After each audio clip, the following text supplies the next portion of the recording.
Download aplikasi Tarbiyah Sunnah di handphone Anda. Tersedia di Google Play dan App Store. Bismillahirrahmanirrahim. Assalamualaikum warahmatullahi wabarakatuh. Alhamdulillah. Wassalatu wassalamu ala rasulillah wa ala alihi wa ashabihi wa mawalah wa man tabi'ahum bi ihsanin ila yaumil qiyamah. Wa ba'd. Hadirin jamaah Masjid Umar bin Khattab yang Allah muliakan, juga para pendengar radio Tarbiyah Sunnah Bandung dan radio-radio lain, serta para pemirsa beberapa stasiun TV, juga para netizen. Alhamdulillah, kita kembali berjumpa melanjutkan pembahasan tentang alam para malaikat yang mulia. Kita sudah membahas beberapa nama dari para malaikat. Sekarang kita masuki ada berapa nama yang dinisbatkan kepada para malaikat. Dinisbatkan dan dianggap sebagai nama-nama dari para malaikat yang masyhur di kalangan kaum muslimin.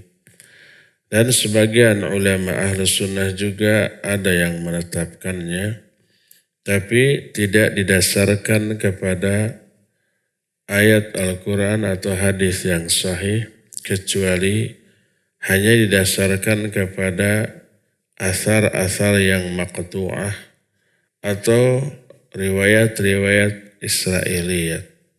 Asar yang maqtu'ah itu artinya asar yang bukan bersumber dari Nabi atau para sahabat, hanya pendapat beberapa ulama tabi'in dan setelahnya. Di antara nama malaikat yang tidak didasarkan kepada riwayat yang sahih adalah pertama Israel. Dan diyakini Israel itu nama bagi malaikat pencabut nyawa. Dan ini masyhur, dan sebagian ulama menetapkannya seperti Al-Imam Ibnu Katsir rahimahullah dalam kitab tafsirnya. Adapun Al-Quran dan hadis yang sahih tidak menyebut malaikat pencabut nyawa dengan sebutan Israel, tapi dengan sebutan Malakul Maut. Seperti Al-Quran surah As-Sajdah menyatakan, Qul yatawaffakum malakul mauti bil haqq. Katakan olehmu, akan mewafatkan kalian malakul maut dengan sebenar-benarnya. Ini ayat yang terdapat dalam surah As-Sajdah menyebut bahwa yang mewafatkan manusia adalah malakul maut. Juga dalam hadis yang diterima dari Irbad bin Sariyah radhiyallahu anhuma, ketika ada orang yang mau mati, turunlah para malaikat. Kalau yang mau mati ini adalah orang mukmin, malaikat yang turun, malaikat yang wajahnya sangat cerah, membawa kain kafan dari surga dan aroma wewangian juga dari surga. Mereka turun dan duduk di sekeliling orang yang mau mati ini dengan radius sejauh mata memandang. Lalu kata Nabi SAW, Thumma yaji'uhu malakul maut alaihi salam hatta yajlisa inda ra'sih. Lalu datanglah malakul maut alaihi salam sampai dia duduk di samping kepala orang yang akan mati ini. Hadis ini pun menyebut dengan sebutan malakul maut.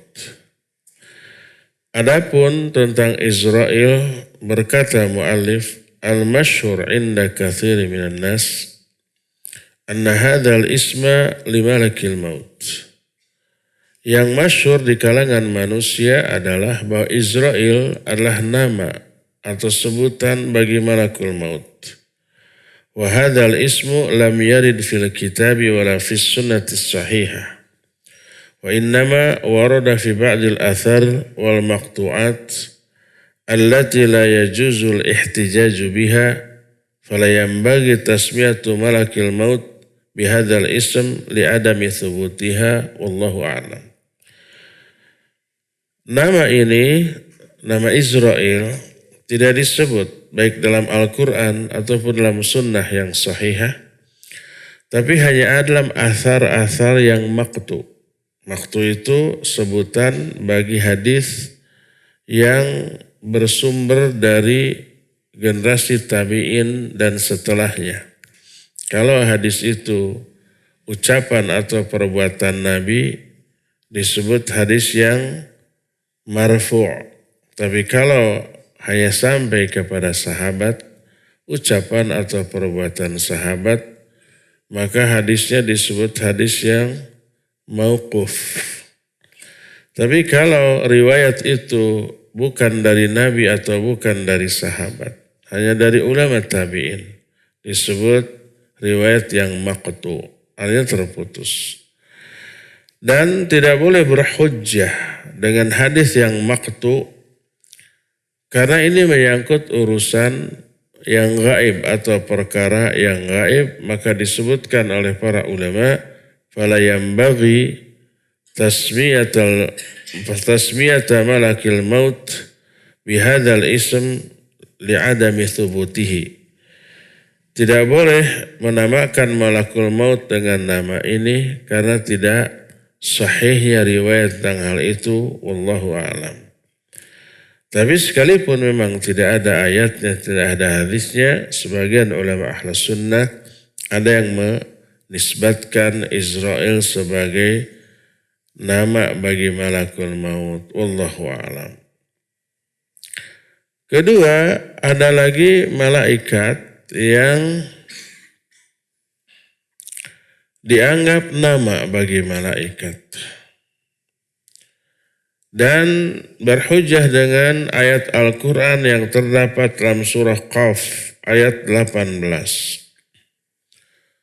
Allah berfirman, ma yalfidhu min qawlin illa ladaihi raqibun atid.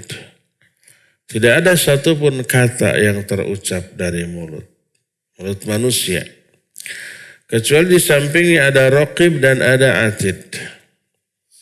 Diyakini raqib adalah malaikat pencatat amal baik, dan atid malaikat pencatat amal buruk. Dari sini banyak orang termasuk di kalangan para ulama yang menyatakan raqib dan atid nama dari malaikat pencatat. Padahal yang benar was-shawab wallahu a'lam annahuma wasfan likiramil katibin alaihi salatu wassalam. Yang benar adalah wallahu a'lam. Raqib dan atid bukanlah nama malaikat, tapi sifat dari dua malaikat pencatat.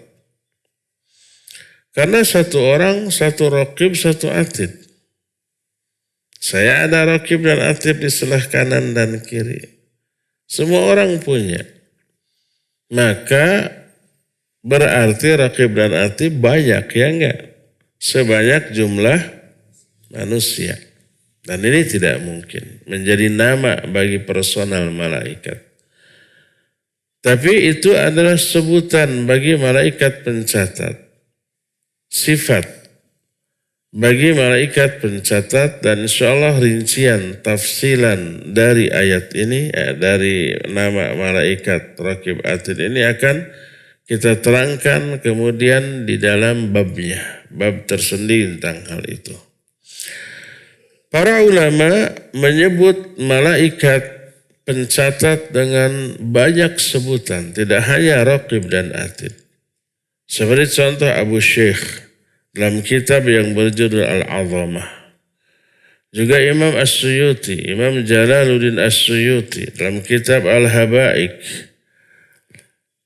menyebut beberapa nama yang dinisbatkan oleh para ulama kepada malaikat pencatat.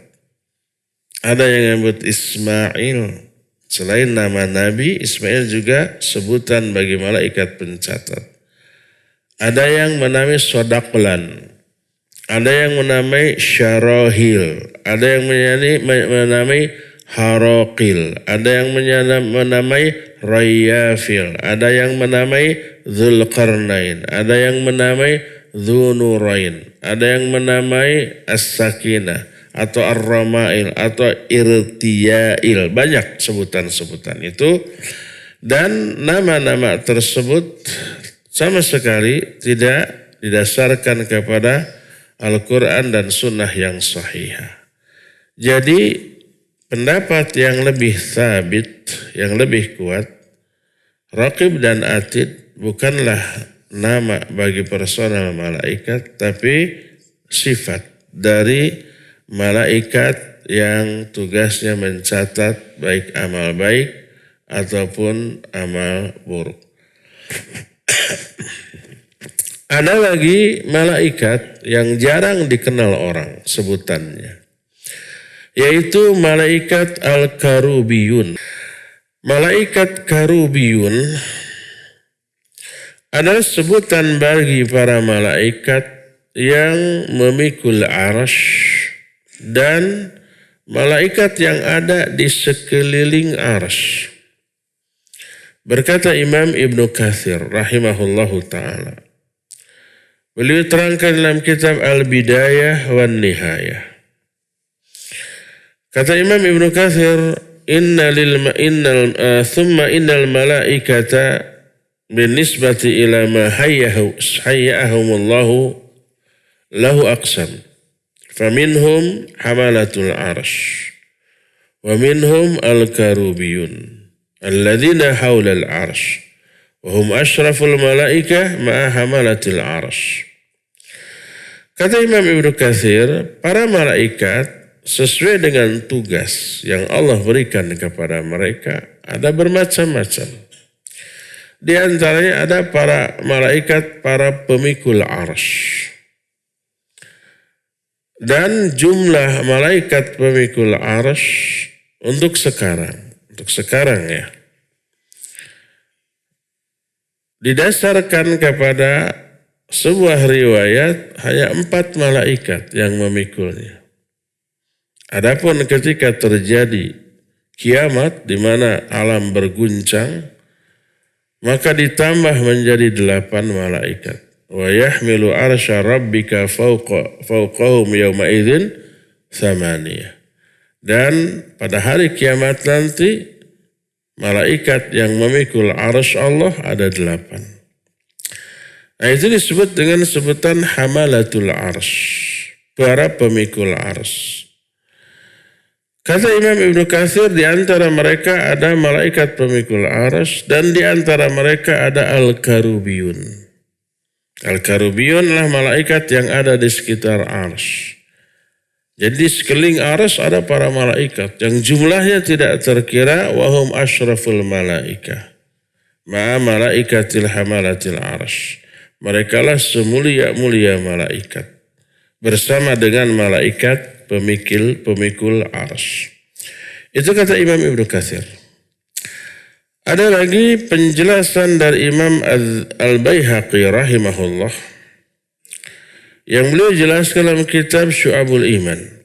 Kata Imam Al-Baihaqi, wa dzakara Wahab bin Munabbih annal karubiyin sukanu sama'is sabi'ah yabkun wa yanhibun. Wahab bin Al-Munabbih menerangkan bahwa Al-Karubiyun adalah penduduk langit ke-7 di kalangan para malaikat. Mereka suka menangis, mereka suka menghibah.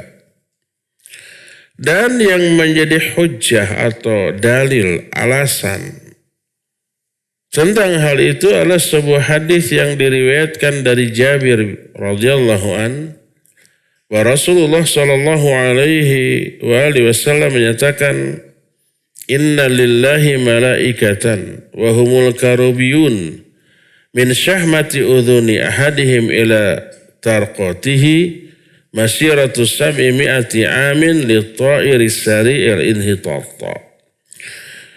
Kata Rasulullah sallallahu alaihi wasallam, Allah memiliki para malaikat Di antaranya adalah malaikat karubiyun. Jarak antara daun telinga sampai tenggorokannya, ini dari daun telinga sampai tenggorokan. Kalau kita hanya beberapa senti, 5 senti mungkin, atau lebih sedikit.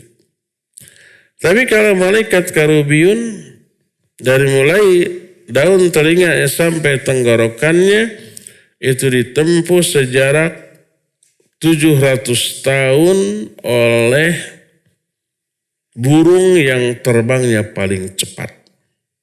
700 tahun baru sampai. Ini menunjukkan jauh jarak antara telinga, daun telinga sampai ke tenggorokan. Menunjukkan betapa besarnya malaikat karubiyun itu. Hadis ini dinukil oleh Imam As-Suyuti dalam kitab Al-Habaik dan juga Imam Ibnu Asakir. Dan hadis ini dhaif. Sebagaimana kedhaifannya dijelaskan dalam kitab Silsilah Al-Ahadits Al-Dhaifah wal Mawdu'ah oleh Syekh Al-Albani. Imam Ibnu Asakir juga setelah meriwayatkan hadis ini menyatakan isnaduhu dhaifun jiddan. Sanad hadis ini sangat dhaif. Jadi penamaan malaikat karubiyun didasarkan kepada hadis yang dhaif. Yang kedua ada lagi dari Ibnu Abbas radhiyallahu anhuma. Al-karubiyun thamaniyatu ajza. Kullu juz'in minhum bi'iddatil insan wal jin wal malaikah.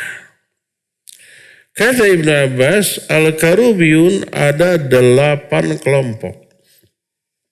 Satu kelompoknya, masing-masing kelompok seluruh jumlah manusia, jin dan para malaikat.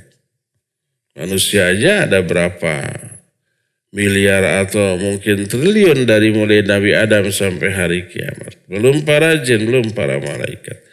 Satu rombongan, satu kelompok malaikat karubiyun ada sejumlah itu dan ini ada dalam 8 kelompok. Hadis ini diriwayatkan Imam Ibnu Abi Syaibah dalam kitab Al-Arash, tapi di dalam sanadnya ada seorang rawi namanya Bashar bin Ammarah dan dia dhaif. Sebagaimana kedhaifannya diterangkan oleh Imam Adz-Dzahabi dalam kitab Mizanul I'tidal dan hadis ini pun ternyata dhaif. Ada lagi riwayat dari Utsman Al-A'raj. Kata Imam Adz-Dzahabi, Utsman Al-A'raj majhul, tidak dikenal siapa. Tapi ada perkataan dia.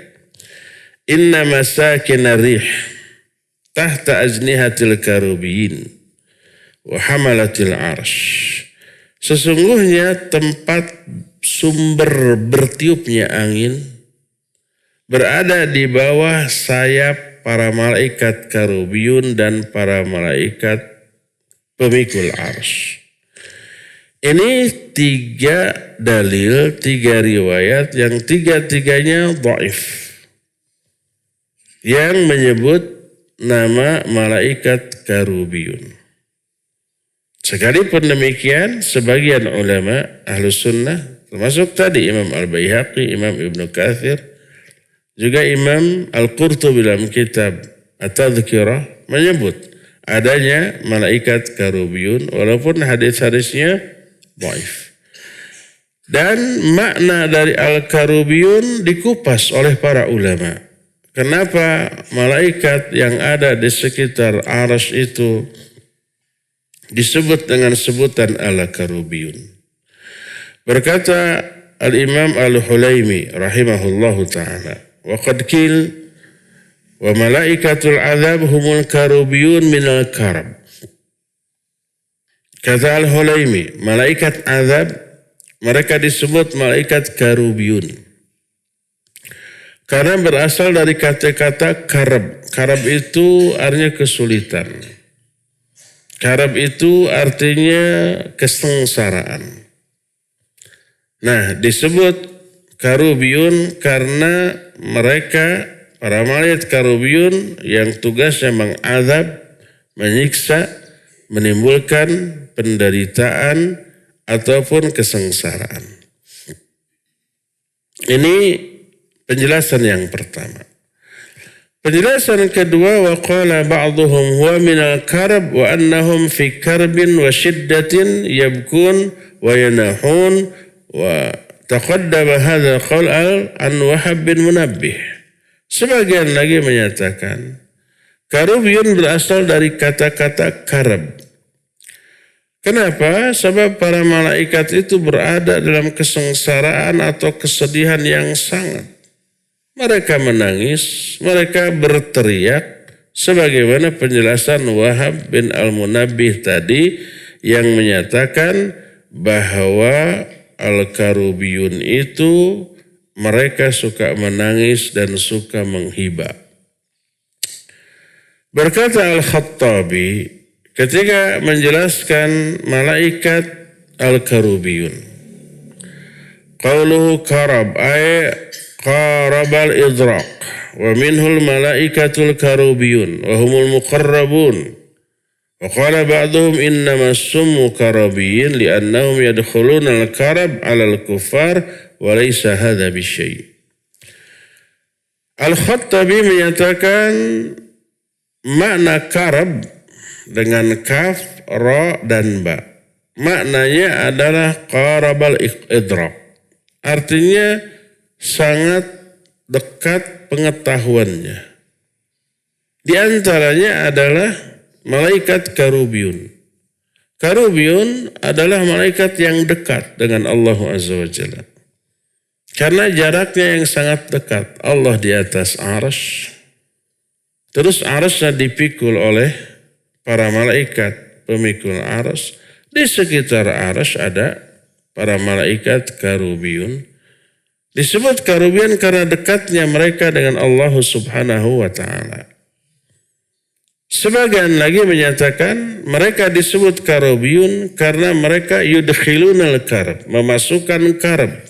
Karb itu tadi kesengsaraan, penderitaan kepada orang-orang kafir. Dan itu sebutan bagi malaikat azab.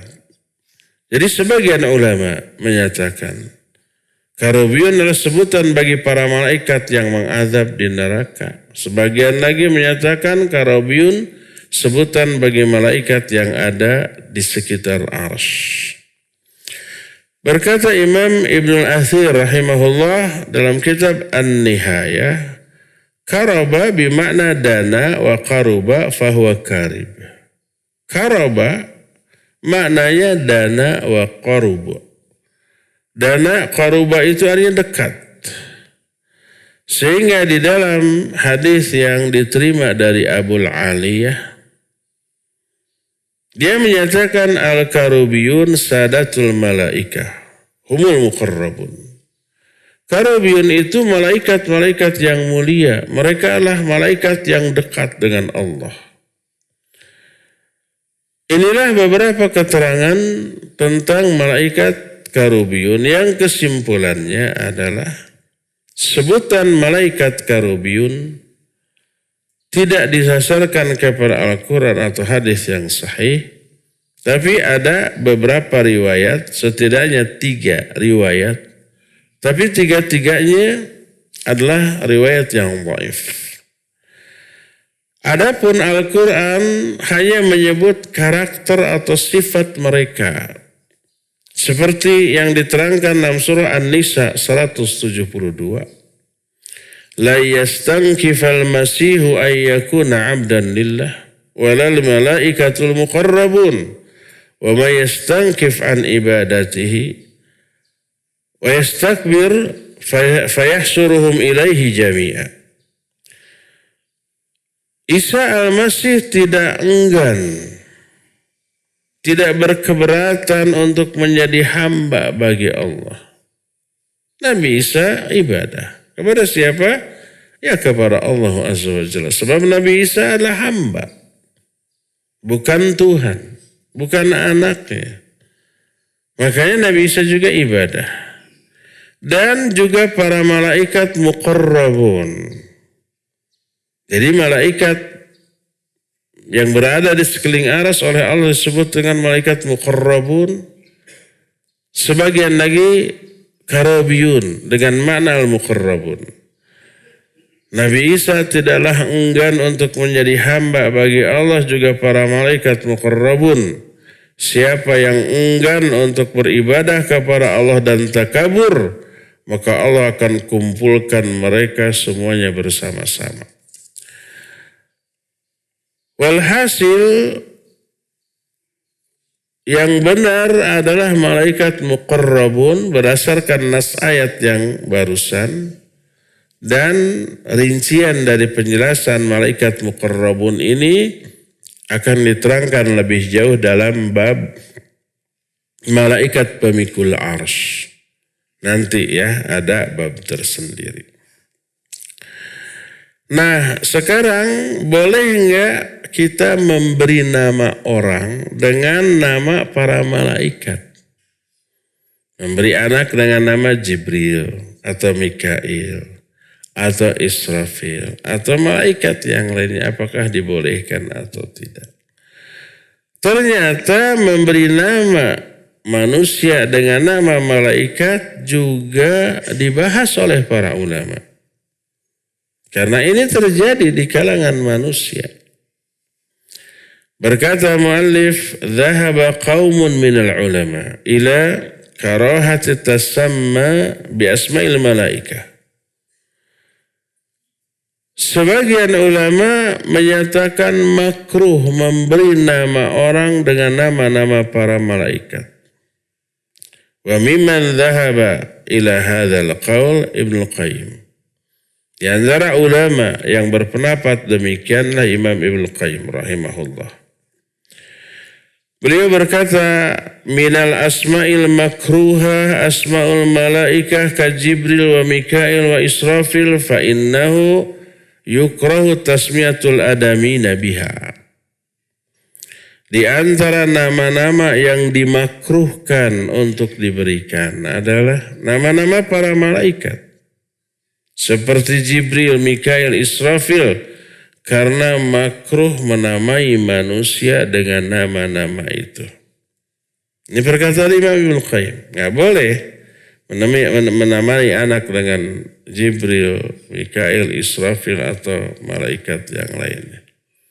Terlebih malaikat anak diberi dengan nama sebutan malakul maut. Bahaya. Orang takut nanti. Berkata Al-Ashhab, Su'ila Malik aritasama bi Jibril fakariha dzalik wa lam yu'jibhu. Imam Malik ditanya tentang menamai orang dengan nama Jibril. Imam Malik memakruhkannya dan tidak menyukai nama itu. Berkata Imam Al-Baghawi, wa yukrahu tasamma bi asma'il malaika mithlu Jibril wa Mikail li'anna Umar bin Khattab radhiyallahu an qad dzakara dzalik. Dimakruhkan memberi nama manusia dengan nama-nama malaikat seperti Jibril, Mikail dan yang lainnya karena Umar bin Khattab radhiyallahu an menyebutkan hal itu. Beliau menyatakan makruh, tidak boleh. Juga walam ya'tina an ahadi minas sahabah wal tabi'in annahu samma waladan lahu bi ismi ahadi minhum. Tidak ada keterangan seorang pun sahabat ataupun tabi'in yang menamai anak-anak mereka dengan nama-nama malaikat.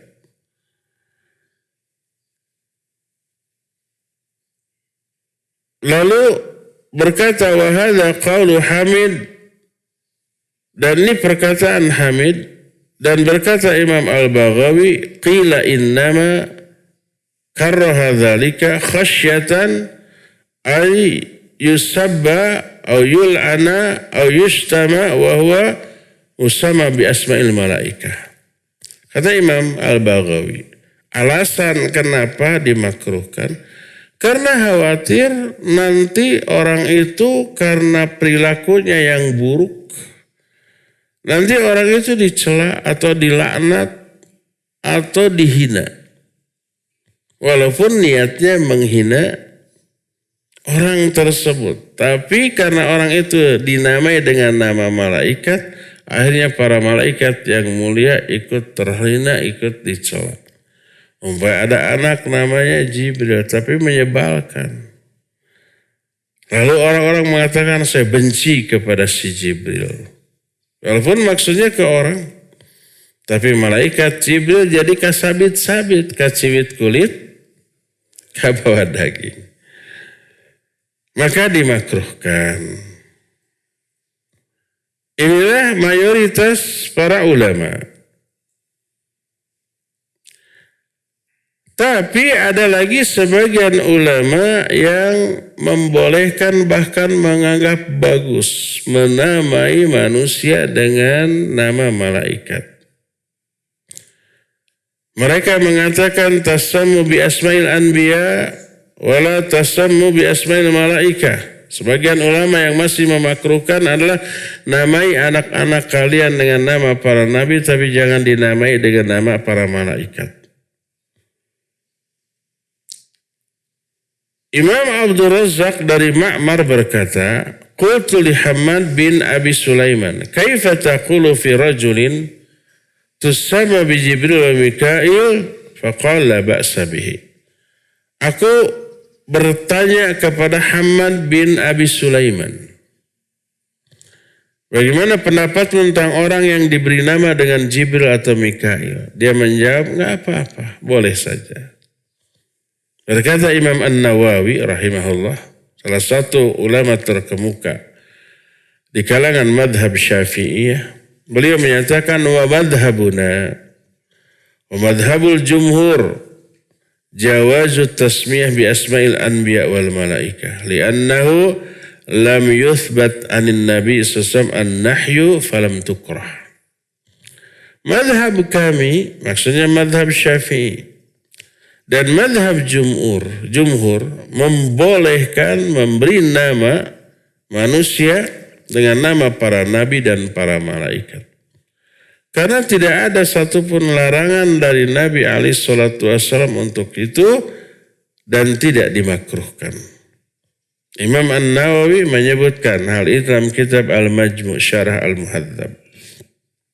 Jadi ulama ikhtilaf. Ada yang memakruhkan, ada yang membolehkan. Madhab Syafi'i membolehkan. Maka bagaimana pendapat yang lebih kuat? Warrajihu wallahu a'lam.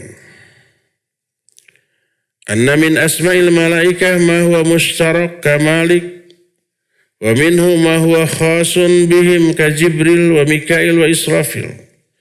Wal asma' al-mushtarakah al-zahira fiha al-jawaz fa inna isma Malik kana masyhura fi ahli Nabi sallallahu alaihi wasallam wa lam yughayyirhu walau kana makruhan la ghayyarahu kama ghayyara ba'd al-asma'. Pendapat yang benar yang menjadi jalan keluar bagi ikhtilaf tadi adalah di antara nama-nama malaikat ada malaikat nama yang mushtarak. Mushtarak itu maknanya adalah apa istilahnya dalam bahasa Indonesia? Kalau beberapa kata memiliki makna yang sama disebut muradif atau bahasa kitanya sinonim. Sinonim itu apa? Perkataan persamaan kata. Itu namanya muradif atau sinonim. Itu beberapa kata yang berbeda tapi maknanya sama. Sekarang sebaliknya, satu kata memiliki beberapa makna. Dalam bahasa Arab disebut mushtarak. Apa istilah bahasa Indonesianya? Saya lupa. Anonim? Antonim? Bukan, antonim lawan kata. Duh lupa nama. Jadi, ambigu? Bukan, ambigu mah. Ambigu mah kalimat bersayap. Kalimat bersayap. Artinya satu kalimat bisa difahami begini, bisa difahami begitu, macam-macam. Ini kata. Nah,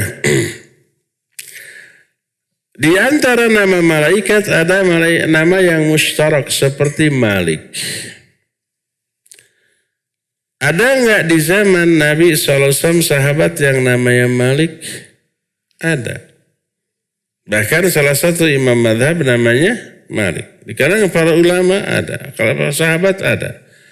Malik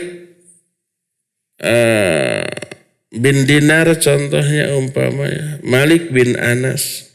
Anas bin Malik ada.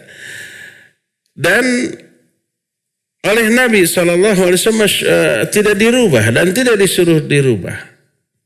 Seandainya ini dimakruhkan, niscaya akan dirubah oleh Nabi SAW sebagaimana beliau merubah beberapa nama sahabat yang secara syar'i dianggap jelek lalu disuruh dirubah.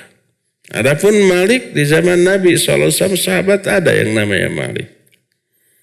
Dan kita tahu berdasarkan nas Al-Quran, Malik termasuk salah satu nama malaikat. Malaikat penjaga apa? Penjaga neraka. Wa nadu ya Malik liyaqdi alaina rabbuk. Berserulah para ahli neraka. Hei Malik, hendaklah Allah mematikan kami saja. Daripada disiksa lebih baik mati. Hei Malik nama malaikat. Dan para sahabat banyak yang namanya Malik oleh Nabi SAW tidak disuruh untuk dirubah. Itu kalau nama malaikat disebut dengan sebutan nama yang mustarak. Ada lagi malaikat yang namanya khusus untuk mereka. Seperti Jibril, Mikail, Israfil. Maka disebutkan ammal asma'ul khasah bihim ka Jibril wa Israfil wa Mikail fadh-dhahir wallahu a'lam annaha makruha li adami tasamma ahad minas sahabah biha wat tabi'in wa qad umirna bil istinan bihim wa ittiba'i hadihim fatarkuha aula. Adapun nama-nama yang khusus bagi para malaikat seperti Jibril, Mikail, Israfil, maka secara zahir wallahu a'lam makruh. Memberi nama orang dengan Jibril, Mikail, Israfil karena tak ada seorang pun sahabat ataupun tabi'in atau tabi'ut tabi'in yang dinamai dengan nama itu dan memberi nama anaknya dengan nama Jibril, Mikail atau Israfil. Padahal kita diperintahkan untuk mengikuti mereka. Mengikuti para sahabat, mengikuti para ulama tabi'in dan tabi'ut tabi'in, maka meninggalkan nama ini untuk anak kita lebih utama. Jangan kasih nama anak kita dengan Jibril, Mikail, Israfil. Karena itu khusus bagi malaikat. Adapun nama malaikat yang maknanya mustarak tadi seperti Malik, maka dibolehkan karena para sahabat pun serta para ulama pun ada yang dinamai dengan malaikat Malik. Ya. Inilah penjelasan hukum memberi nama dengan para malaikat. Cukup ya, sampai di sini saja. Nanti di pertemuan berikutnya kita akan membahas tentang sifat-sifat malaikat, baik sifat fisik ataupun karakter ataupun psikisnya ya. Insya Allah kita akan lanjutkan nanti di hari Senin yang akan datang. Sekarang cukup sampai di sini dan kita masuki sesi tanya jawab. Untuk yang pertama di jamaah yang hadir dulu, kalau ada pertanyaan silakan, kalau nanti setelah itu di-offer ke studio. Assalamualaikum warahmatullahi wabarakatuh. Waalaikumsalam warahmatullahi wabarakatuh. Maaf Pak Ustadz, pertanyaannya keluar dari tema.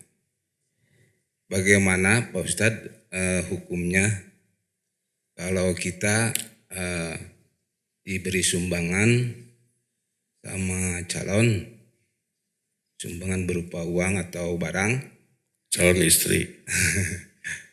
Tentunya lah, zaman sekarang kan mau pemilu. Nah, dengan syarat tentu saja kita harus mendukung beliau. Nah, bagaimana hukumnya Pak Ustadz? Syukron jazakallahu khairan. Money politik. Jadi orang mau nyalon jadi kades, kalau camat mah nggak dipilihnya. Jadi calon bupati, calon wali kota, gubernur atau bahkan presiden. Kalau menteri enggak dipilih. Boleh enggak? Pertama, apakah aturan membolehkan? Aturan yang ditetapkan oleh pemerintah. Tidak membolehkan. Melanggar. Itu pertama, itu haram. Kedua, apakah itu termasuk riswah, suap? Ya, itu termasuk riswah, suap. Agar dipilih, kemudian diberi uang pelicin. Kalau nggak dikasih uang, nggak dipilih. Itu termasuk riswah, suap. Ketiga, apakah suapnya ini dibolehkan, diharamkan, ataukah tidak? Karena tidak semua suap haram. Seperti umpah suap yang tidak mengandung unsur kezaliman kepada pihak lain. Memberi pelicin dalam rangka mengambil hak kita. Yang apabila tidak diberi uang, hak kita tidak bisa diambil. Seperti umpamanya, kita impor barang dari luar ke dalam. Barang kita ditahan di bea cukai umpamanya. Padahal semua dokumentasi lengkap. Tidak bisa keluar kecuali ngasih uang ke oknum umpamanya. Padahal harganya bisa miliaran. Kita diminta hanya 100 juta. Hanya. Daripada hilang miliaran, ya lebih baik 100 juta keluar. Suap bukan? Suap. Boleh ya? Boleh. Karena tidak mengandung unsur menzalimi siapapun. Untuk ngambil hak kita ini. Nah, yang dosa adalah oknumnya. Dia mengambil harta yang bukan haknya. Haram bagi dia dan keluarganya.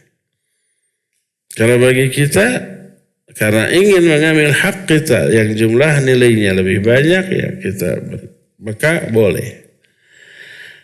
Yang tidak boleh adalah suap yang mengandung unsur kezaliman pihak lain. Umpamanya ada pendaftaran CPNS. Kita ikut, ternyata diumumkan kita nggak masuk. Yang masuk hanya 1.000 orang. Kita tidak masuk. Lalu kita nyogok.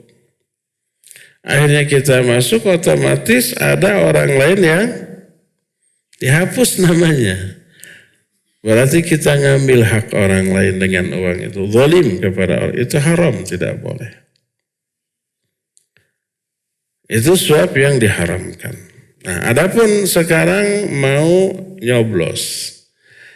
Kita tahu ini tuh nggak layak jadi wakil rakyat atau jadi pemimpin rakyat. Nggak layak. Kalau dia jadi pemimpin rakyat, korupsi itu. Kalau dia jadi wakil rakyat, bisa umpamanya zalim dengan kekuasaannya. Nggak mau kita pilih. Ada orang lain yang lebih layak, lebih mampu. Tapi ternyata dia ngasih uang ke kita. Akhirnya kita ambil lalu kita berikan suara kepada dia. Yang harusnya ini suara milik orang lain yang lebih layak. Ada unsur kezaliman? Iya ada. Maka haram, tidak boleh. Jadi mengambil uang sogokan untuk apa? Mencoblos, money politik, serangan fajar biasanya. Itu terlarang karena dua hal. Pertama karena melanggar aturan. Aturannya tidak boleh. Kalau ketahuan itu bisa dibatalkan. Yang keduanya mengandung unsur kezaliman. Belum efek yang muncul. Orang yang terpilih karena uang, dia umpah untuk nyogok manusia keluar umpah 1 miliar. Lalu terpilih. Apa yang dia lakukan? Uang 1 miliar itu harus balik dulu, ya enggak? Karena dia mencalonkan diri untuk zaman sekarang. Saya enggak percaya orang zaman sekarang mencalonkan diri benar-benar demi kesejahteraan rakyat. Intinya ingin mencari uang dengan jabatannya. Ada banyak tunjangan. Gaji enggak seberapa, tapi di luar gaji yang banyak. Nah itu, jadi Pas umpamanya modal kampanye, modal membiayai tim sukses, modal pemilunya itu besar sampai miliaran. Pas kepilih ini harus balik lagi. Apalagi uang miliaran itu pinjam, ditagih, kadang 2 kali lipat. Atau dimodali oleh pengusaha tertentu, harus ada balas budi, balas jasa. Akhirnya memanipulasi aturan. Nah itu akibatnya. Banyak lahirnya para koruptor di kalangan pemangku jabatan karena ketidakjujuran mereka ketika ikut pemilu, ikut bertarung dalam pemilihan. Money politik. Maka tidak boleh, ya.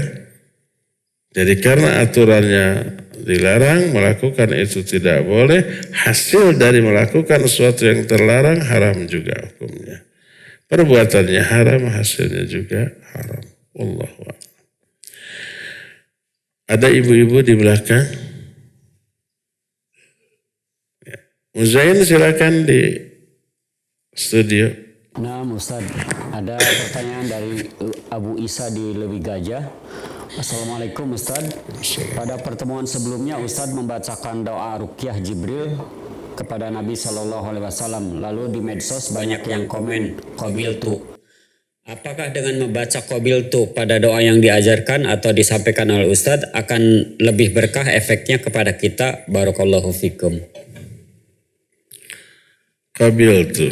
Artinya qabiltu aku terima.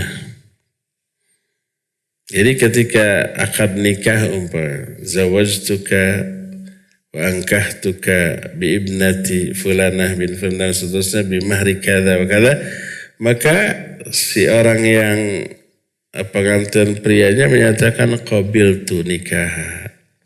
Aku terima nikahnya. Adapun doa termasuk ruqyah. Saat itu malaikat Jibril meruqyah Nabi SAW yang terkena sihir. Itu doa untuk Nabi SAW dari malaikat Jibril. Doanya kepada Allah. Isi doanya untuk kesembuhan Nabi SAW. Lalu dijawab dengan qabiltu, asatnya nyambung ya. Nggak perlu menyambut atau merespon doa dengan sebutan qabiltu. Adapun kalau yang dimaksud qabiltu, aku menerima penjelasan ini. Aku menerima pelajaran ini, ya boleh saja, nggak masalah. Tapi kalau umpama qabiltu itu dimaksudkan semoga dikabulkan, salah, keliru, tidak nyambung ya. Jadi tidak perlu untuk merespon dengan sebutan qabiltu tadi. Wallahu a'lam. Kembali ke bapak-bapak. Ada lagi? Kembali ke Muzain di studio. Nah Ustaz, kami persilakan pada pendengar yang tadi menelpon, kami persilakan untuk mencoba kembali menelpon. Kalau tidak ada lagi pertanyaan dari Bapak Wawan di Saguling. Assalamualaikum Ustaz. Izin bertanya Pak Ustaz, waktu Isra Mi'raj Rasulullah SAW bersama malaikat Jibril, apakah benar menunggangi kendaraan yang disebut buraq? Jazakallahu khairan. Baik, wa jazakallahu khairan. Kalau waktu Mi'raj tidak. Waktu Mi'raj itu menaiki tangga karena naik ke langit. Nah, buraq itu hanya dipakai dari Mekah ke Palestina. Dari Masjidil Haram ke Masjid Al-Aqsa. Sekarang beda negara. Masjidil Haram di Mekah, negara Arab Saudi. Kalau Masjidil Aqsa di Palestina yang sekarang dikuasai oleh Zionis Yahudi. Dan kita tidak bisa langsung mendarat di negara Palestina. Harus ke Yordania dulu, negara yang berbatasan dengan Palestina, lalu dari sana pakai bus masuk. Beda negara. Nah, dari Mekah ke Palestina, ke Masjid Al-Aqsa, iya itu pakai buraq. Itu benar? Ya benar. Diriwayatkan oleh Imam Al-Bukhari. Yang salah, yang keliru adalah gambaran dari buraq itu. Yang konon katanya buruk itu wajahnya wajah perempuan cantik tapi tubuhnya tubuh kuda. Itu yang tidak benar. Masa pantas nggak seorang lelaki menunggangi sesuatu yang wajahnya menyerupai wanita cantik? Itu mah khayalan orang cabul. Jadi tidak benar. Ya. Jadi buruk itu hanya dipakai dari Mekah ke Palestina. Adapun dari Masjidil Aqsa ke langit pakai tangga. Ya. Itu yang benar. Wallahu a'lam bishawab. Terakhir ya Muzain, silakan. Ya, ada penelpon yang masuk, Ustaz. Silakan. Kita angkat. Halo. Assalamualaikum. Waalaikumsalam warahmatullahi wabarakatuh. Silakan, Bu. Oh iya, saya mau bertanya. Begini Pak, saya mau menanyakan, kan saya ini mau menjual tanah. Kemudian ada kawan saya yang meminta saya untuk mengambil tanah dari lahan yang akan saya jual tersebut, seperti itu. Nah, dia sih bilang bahwa hal tersebut dia akan doakan lewat tanah yang sebagian tanah yang saya sampaikan kepada dia untuk bermunajat atau meminta kepada Allah supaya tanah yang niatnya saya jual itu akan segera laku. Kemudian dia meminta saya tanah yang saya berikan kepada dia itu untuk ditaburkan di tanah di lahan yang akan saya jual. Nah, saya tidak tahu apa yang dia bacakan kepada tanah yang dia terima dari saya itu, yaitu saya takutnya apakah ini bagian dari sebuah kegiatan syirik atau bukan. Tapi dia sampaikan sih saya mintanya ini kepada Allah, gitu loh. Seperti itu sih Pak pertanyaannya. Iya. Sudah Bu? Sudah Pak. Ya. Syukran Pak. Assalamualaikum. Waalaikumsalam warahmatullahi. Iya, barakallahu fiik. Ibu yang bertanya. Ibu mau menjual tanah, ada orang minta tanahnya dipacul, kemudian diambil, didoakan. Boleh nggak? Kita tanya, apakah itu bagian dari agama atau bukan? Ya, pasti bagian dari agama.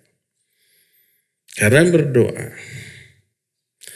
Kita lihat kalau bagian dari agama, apakah ada tuntunannya di Quran dan Sunnah? Tidak ada. Maka jangan. Oh, tidak semua yang tidak ada contoh itu bid'ah gitu. Buktinya para sahabat juga mengatakan begini, melakukan begini oleh Nabi dibiarkan. Kalau Nabi tahu dan dibiarkan itu sunnah, namanya sunnah takririyah. Tapi kalau kita sekarang mengadakan dianggap bagus, pasti nggak dibiarkan oleh Nabi kalau beliau tahu, belum tentu. Karena ada juga ucapan sahabat yang berkata oleh Nabi ditegur. Seperti perkataan sahabat, Masya Allah wa syi'ta. Oleh Nabi ditegur, la taqul Masya Allah wa syi'ta, walakin qul Masya Allah wahdah. Jangan kamu katakan Masya Allah wa syi'ta, tapi katakan Masya Allah saja.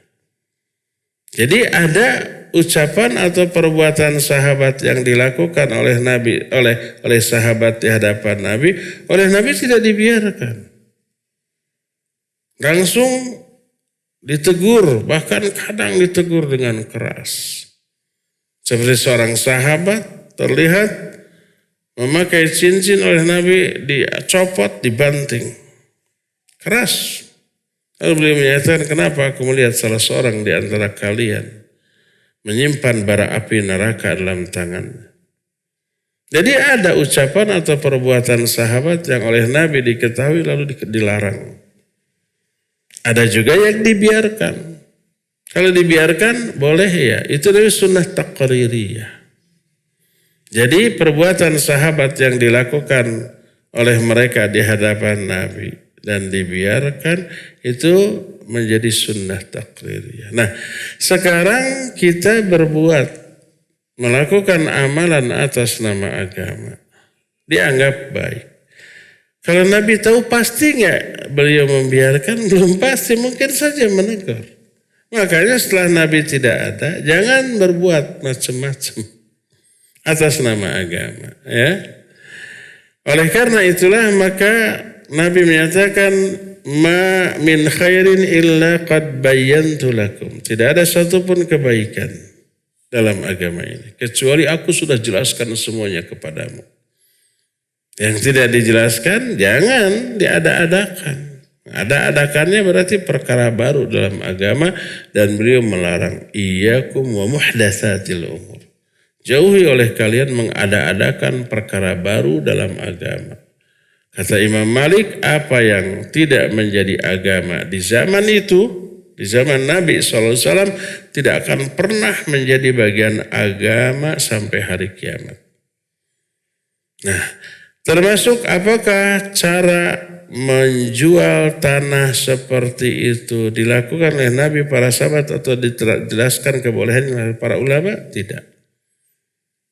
Jadi diambil tanah, didoakan. Doanya kepada Allah, ya. Syirik tidak. Tidak syirik. Karena mintanya kepada Allah. Kecuali kalau berdoanya, wahai mbah yang menguasai tanah ini, ya itu syirik.